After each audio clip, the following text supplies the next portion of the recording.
In this video, we're going to be talking about the ab wheel rollout exercise, and this has been a recent request from a YouTuber, and I thought it'd be a great video to dive into as it's an exercise I see people commonly perform incorrectly, and it could create low back pain.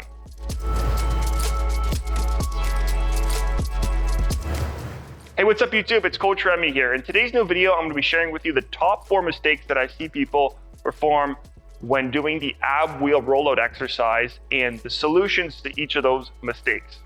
Let's begin. Now with the ab wheel rollout exercise, what we're doing is we're challenging the interior core, and we're doing so by resisting lumbar extension. So as we roll out, we want to make sure our low back doesn't extend or hyperextend. We have to really engage our interior core, and we're creating a significant challenge. So this exercise itself does involve a lot of athleticism.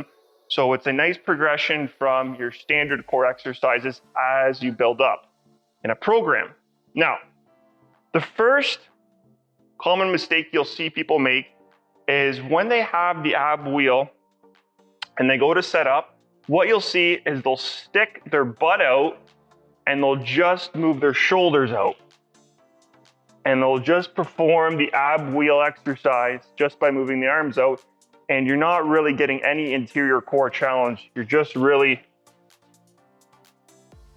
challenging your shoulders a little bit as you roll out with this exercise, and it defeats the purpose as it's the improper movement. So what you want to do is make sure that the shoulders and hips are moving together. So by doing this, think about keeping your head to your knees in a straight line, and then you'll roll out, keeping that position, and then you pop up, and then you would repeat.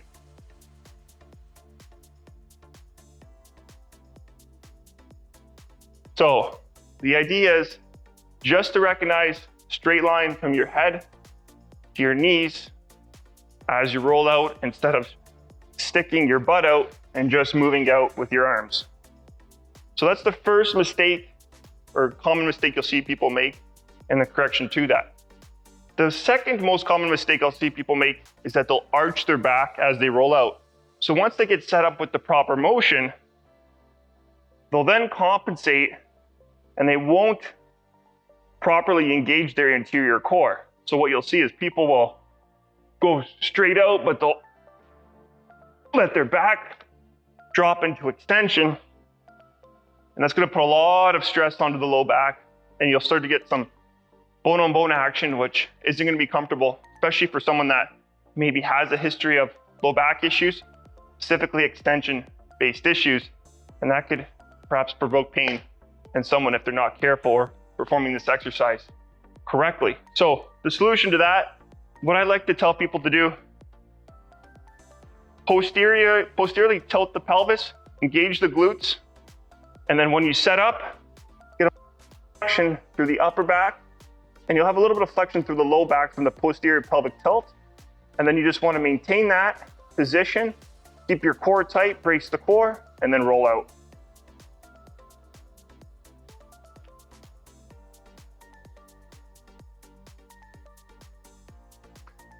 So by keeping that posterior pelvic tilt, it'll reduce the chances of you slipping into any hyperextended position. So that would be the correction to someone is they're falling into lumbar extension as they do this exercise.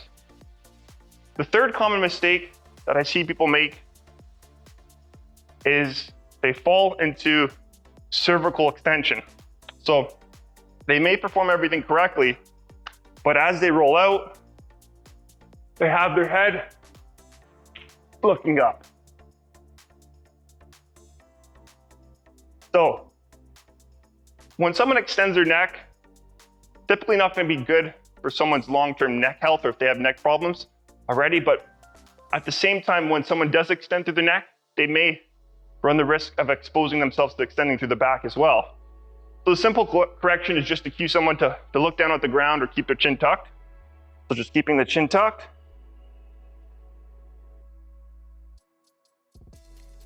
Or looking down at the floor will correct that.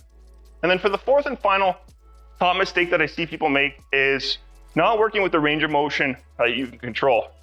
So for someone that's just starting out on this exercise, you may want to start with a smaller range of motion and then progress. Because the further you roll out, the more difficult this becomes on the anterior core, the more that you have to actively stabilize. So just getting someone to start, get the basics down, chin tucked, core engaged, making sure that they don't arch their back and moving with the shoulders and hips together. You may just kind of work with a small range of motion, maybe just to here, and then come back in. And then you can progress a little bit further as you get more comfortable.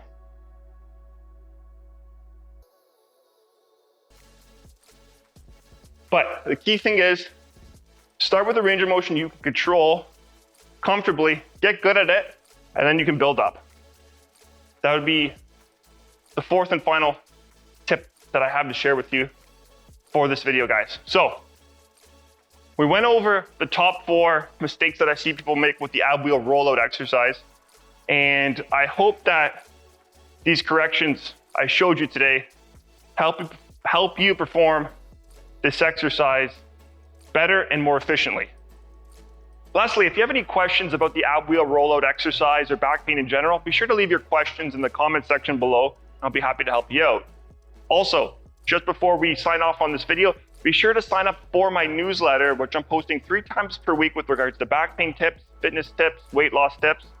And all you have to do is head over to my website. You'll see the opt-in for my newsletter. And when you do, you also will get my free ebook, 7 core exercises you should probably be doing to prevent back pain free. That is when you sign up for the newsletter. So there's a link in the description. It'll take you over there. Be sure to sign up. Okay, guys, and until next time, have a successful and productive day. Take care.